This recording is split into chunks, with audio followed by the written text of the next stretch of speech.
Hi everyone, welcome you to another sessions of learning. Here we are continuing with uh, information sources, and this is the continuations. And today these are the things I want to go with you through. So this is the contents I will talk about it today. So the content number one here, I'm going to talk about the purpose of the information sources, role in research, time frame, reliability, example of various fields, pros and the cons, and we are going to have the conclusions where we are going to conclude it. And to begin with our number one content, the purpose. Now, what are the purpose of those sources for both primary and the secondary sources?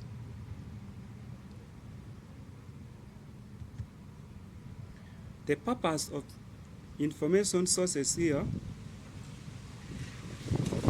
there is the purpose or the use, the purpose for us to learn these information sources here, or the importance of these sources for both primary and the secondary here. For the primary sources here, we have four purposes for them that I have come up with, but remember there are more than four purposes. So for the number one purpose is that primary sources is it provide direct connections. This means that for historical research, primary sources connect directly with the events or figures under investigations, making them invaluable in uncovering the facts of a specific times or place. That is number one purpose. The second purpose for primary source here is raw evidence.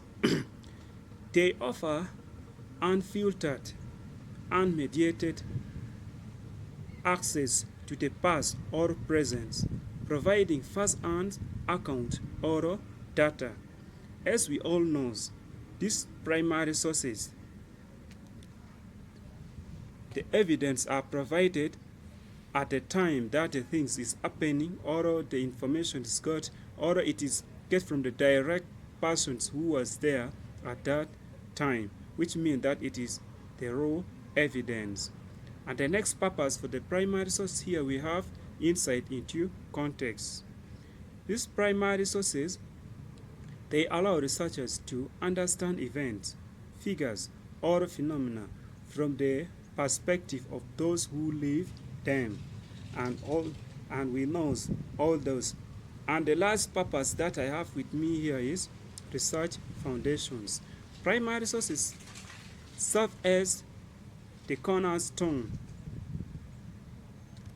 It serves as the cornerstone of original research, where a scholar can gather direct information to analyze or interpret it, and these are the purpose or the use of primary sources. So for the short form of it, for you to master it very well, you can abbreviate it like Dr. IR, where T stands for direct connections, R stands for raw evidence, I stands for insight into context, and another R stands for research foundations. If you master all these, you will know the purpose very well and you will master them effectively. And the next purpose here, for the purpose of the information sources here, is secondary sources. Let us see or look at the purpose of the secondary sources. For the secondary sources, I have come up with only three purposes, where number one is the broader understanding. Secondary sources helps in to situate specific events or pieces of data within larger societal,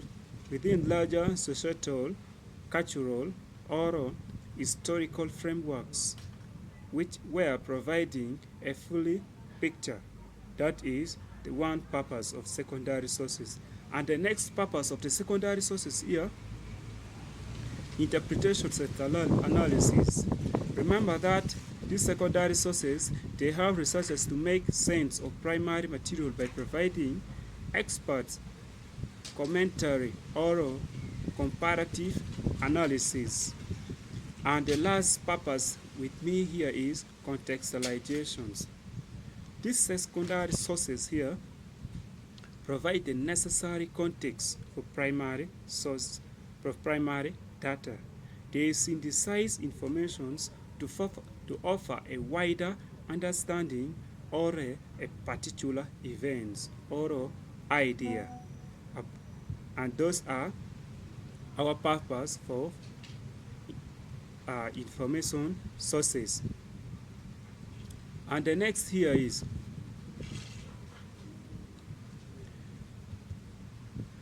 what are the roles of these information sources in research?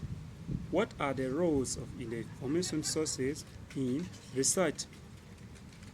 As we are seeing here, for the primary sources, the roles of our information sources and primary sources here is that primary sources are essential in fields that require original data or first-hand accounts, which means that they are invaluable in qualitative research, especially in history, anthropology, and sociology, where understanding personal experience and direct evidence is paramount. And apart from that, researchers use primary sources to test hypotheses, explore new angles of analysis, or gain direct evidence for arguments. That is role for primary sources. And the role for secondary sources here is secondary sources are used to support or critique the use of primary sources. They help scholars interpret primary data by providing existing frameworks, theories, and methodologies. And again, these secondary sources here often guide researchers in framing their own questions or in situating their findings within larger debates or contexts. And these are the roles of information sources in research. As I told you earlier, after the roles, let us see the time frame of these sources under the primary sources and under secondary sources. In the time frame under the primary sources here, these are usually produced at the same time as the events. So this time frame means that at what times do these informations are produced. And for the primary sources, as I said earlier, these are usually produced at the same times as the events or phenomenon where or process being studied. For instance, a letter written by a soldier during the American Civil War is a primary source that provides insight into the soldier's thoughts and experiences at that time. And this means that at the time the soldier were writing, at the time the letter was written by the soldiers during that American Civil War, it is a primary source, which means that the time frame was at that time. So which means that with the primary source, the time frame is exactly at that time. What about the secondary sources? With the secondary sources are typically written after the events. Remember, for the secondary sources, each time frames it is always after the events, which means that it is after the primary sources. That is 8 time frames. So which means that anything that will be written or any information that will be provided after the primary sources have been gone through, that is the time frames for secondary sources. And apart from that one, I told you that I will also give you the reliability on it.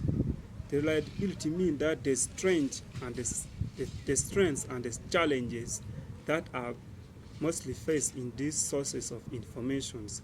Under the primary sources here, we have strength and challenges. Even the secondary sources also, we have strengths and challenges.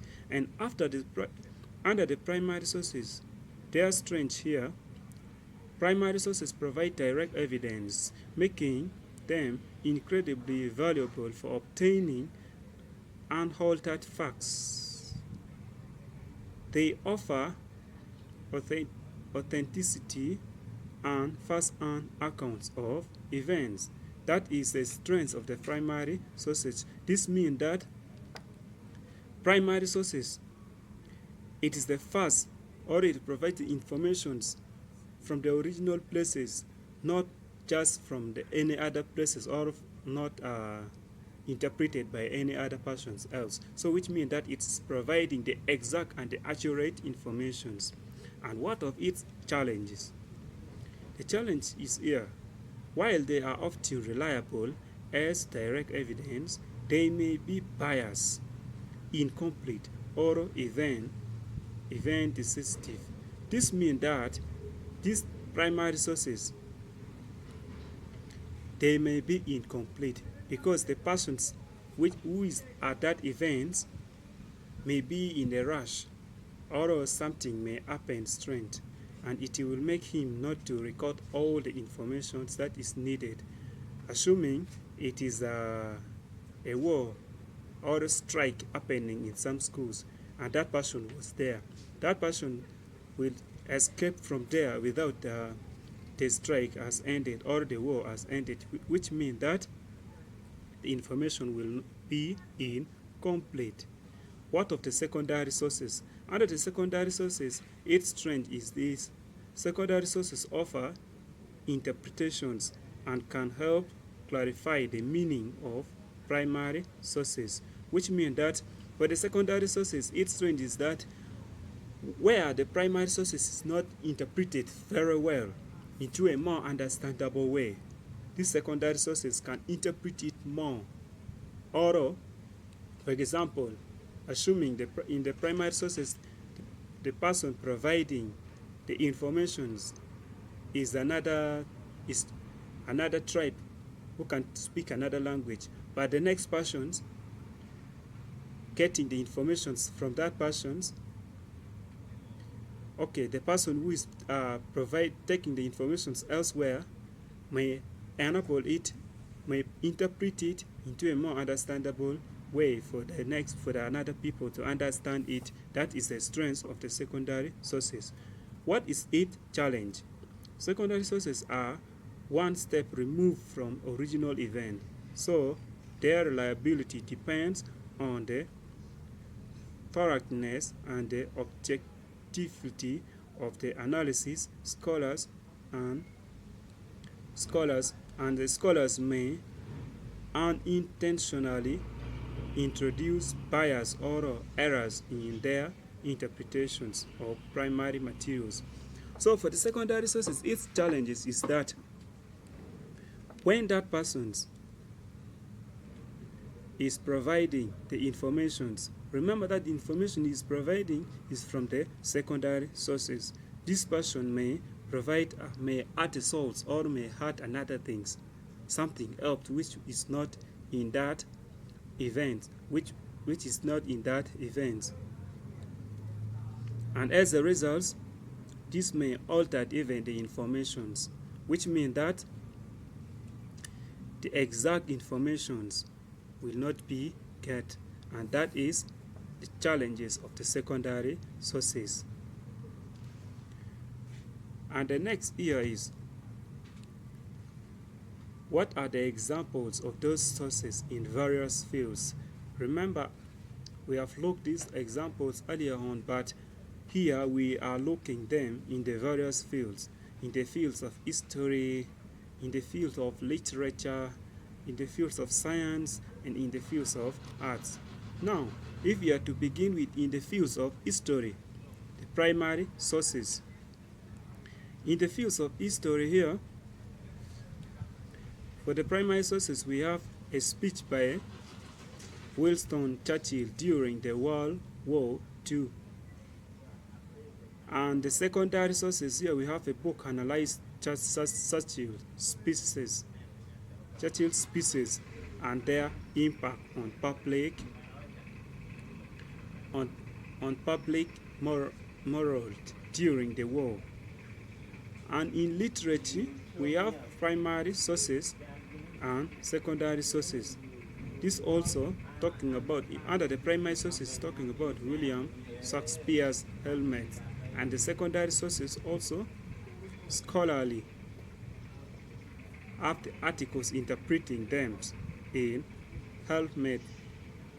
And we have in the science fields here, we have the primary source and we have the secondary source. Even in the arts, we have both primary source and the secondary source, which means that these informations can be applied into the various fields.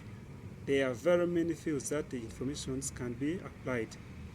So the next thing I want to give to present you here is the pros and the cons. The pros and the cons under the primary sources. The pros here we have these of primary sources offer direct access to the past of first-hand accounts. It also provides authenticity, original thoughts, and raw data. That's under the pros. And the cons is that it often requires interpretations and contextualization knowledge.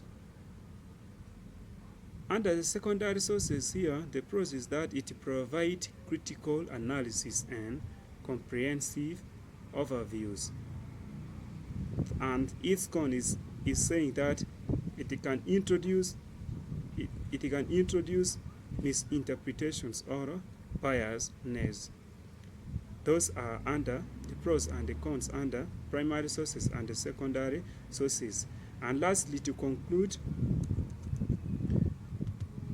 these sources here, primary sources, in the conclusion, primary sources are essential for obtaining direct and mediated evidence from the time period or phenomenon being studied. They provide the foundational data or accounts needed to form new insight theories or conclusions. While for the secondary sources, on the other hand, secondary sources interpret and analyze these primary sources, offering a broader context, critics, or synthesis of the informations. This means that both types of sources are indispensable for a robust and nuanced understanding of any topics, and researchers typically use them in tandem to support their work. And this is our conclusions for the sources we have, and these are what I have for you today. And remember, all these things I have put them in the slide. You can go over them, rate and master them very well. Thank you for watching me. See you in the next video.